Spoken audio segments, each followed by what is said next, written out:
Olá você, a matemática chega daqui a pouquinho no Projeto Eureka. E olha, assunto importante para o comentário introdutório do programa de hoje.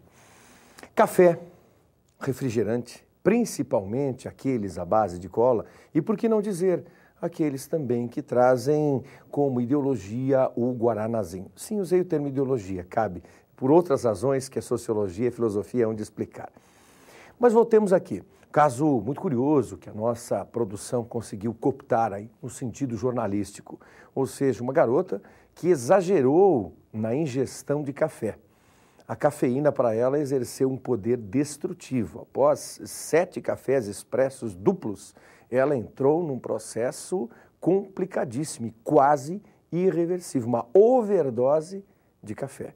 Preocupante, sim. Preocupante também quando você, vestiba, você estudante querido, moço, moça, exagera na ingestão de refrigerantes à base de cola, porque você tem o intuito e a predisposição de acreditar que eles o manterão mais ativo. Também os guaranás, principalmente aquele dito em pó, e, é claro, o café. Então, aquele indivíduo que fica estudando, quer estudar, rever todo o conteúdo com uma garrafa térmica, 1 litro de café, antes de dormir mesmo. Quer dizer, isso é péssimo, não há como trabalhar nesse sentido. Vale uma consideração de um colega, professor Carraro, um psicólogo estudioso nessa área, de que o repouso é o melhor remédio e você deve sim descansar. É incomparavelmente melhor estudar depois de estar descansado do que estudar, cansar e não ter como estudar no dia seguinte, pois as horas de sono foram pequenas. A boa matemática e o professor Domingos.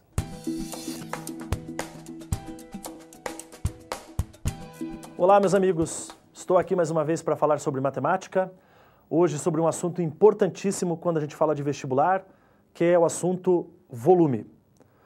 Quando nós tratamos de volume, nós podemos recorrer a coisas que foram estudadas muito antes de Cristo por Arquimedes, mas nós podemos recorrer também ao que foi dito por um matemático italiano que viveu no século XVII, de sobrenome Cavalieri. Para você entender o que o Cavalieri quis mostrar para as pessoas, imagine a seguinte situação. Imagine que você vai pegar uma pilha de cartas de baralho. Imagine que essas cartas são todas iguais, idênticas, todas têm a mesma espessura e todas são retangulares. Agora pega essas cartas e forme uma pilha. Bom, você pode formar uma pilha de cartas bem retinha, em formato de paralelepípedo retângulo, por exemplo, certo? Mas você pode inclinar essa pilha, não é verdade? Ou pode mexer só no meio, a pilha pode ficar torta. Imagine a situação que você quiser.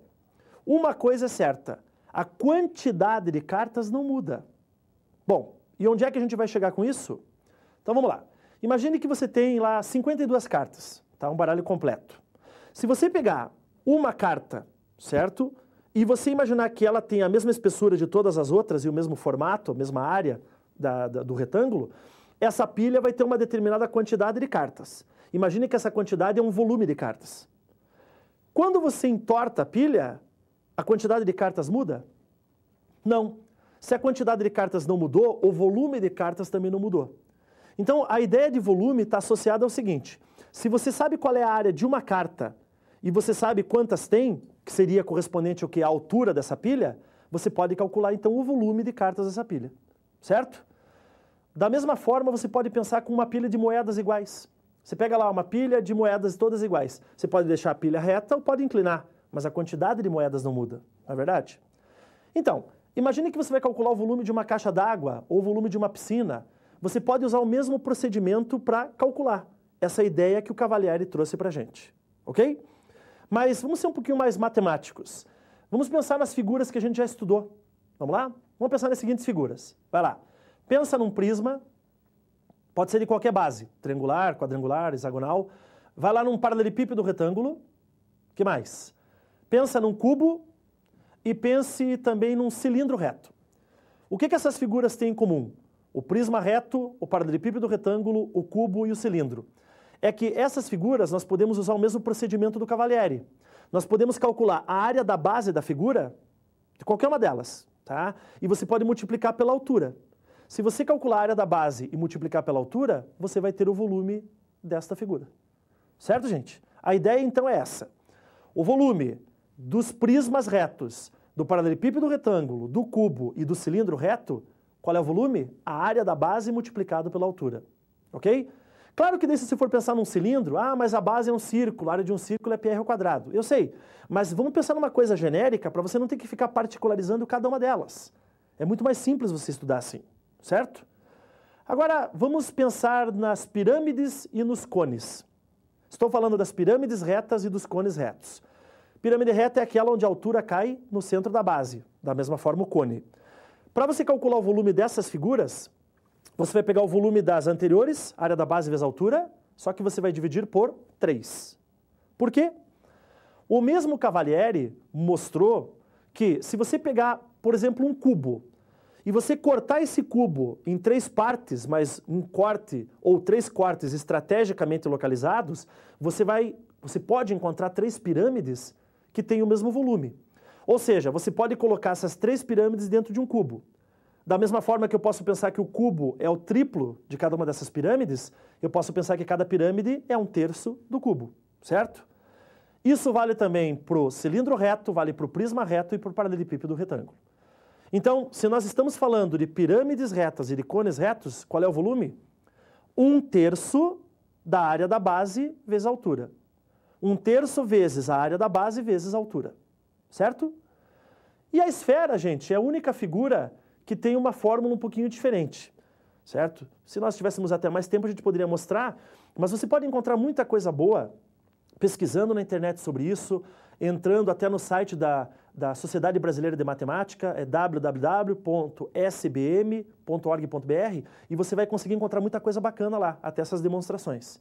Mas a esfera, para que você calcule o volume, você vai usar a seguinte fórmula. Vai lá. O volume da esfera é igual a 4/3 vezes π vezes r ao cubo. Ok? Bom, tendo todas essas fórmulas, mas veja que eu resumi em 3. Certo? Área da base vezes a altura, 1/3 da área da base vezes a altura e 4/3 de πr ao cubo. Tendo essas fórmulas, eu posso calcular os volumes das figuras. Para isso, eu vou resolver um exercício para te ajudar. Vamos lá? Uma caixa em forma de paralelepípedo retângulo é feita com placas de madeira com 0,5 centímetros de espessura. Depois de pronta, observa-se que as medidas da caixa pela parte externa são 16 centímetros de comprimento, 13 centímetros de largura e 6 centímetros de altura, conforme a figura que está aparecendo aí para você. Pergunto, letra A, qual o volume externo da caixa? Letra B, qual é a capacidade da caixa, isso é, seu volume interno? E letra C, qual o volume de madeira utilizada para a construção? Bom, gente, vocês viram aí então os dados do problema, os dados do exercício e as medidas. A caixa que a gente está colocando em questão até é uma caixa parecida com essa que nós temos aqui. Olha só, está vendo que existe uma espessura? Então imagine que essa espessura é meio centímetro. E as medidas são aquelas anunciadas, 16 centímetros, 13 centímetros e 6 centímetros, ok? Se eu quero calcular o volume externo da caixa, eu pego essas medidas externas. Como é que é volume mesmo? Área da base vezes a altura. Então imagine que você tem lá 16 vezes 13 vezes 6, vai dar como resultado 1.248 centímetros cúbicos.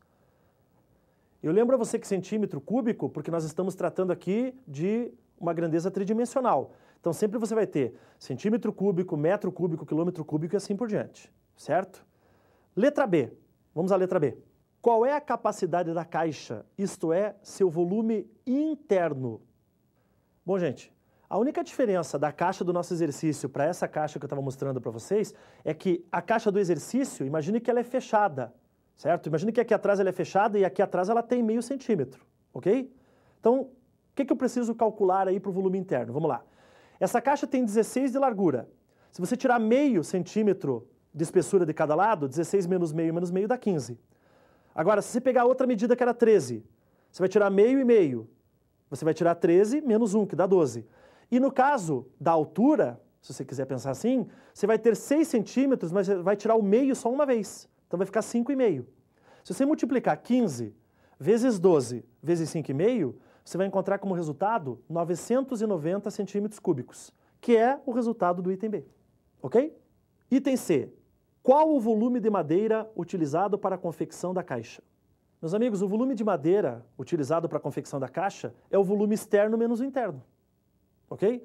Então, se você fizer o volume externo, que era 1.248, menos o volume interno, que é 990, você vai ter 258 centímetros cúbicos como resultado. E este é o volume de madeira dessa caixa. Não saia daí, porque no próximo bloco nós vamos mostrar mais um exercício e algumas curiosidades. Até já!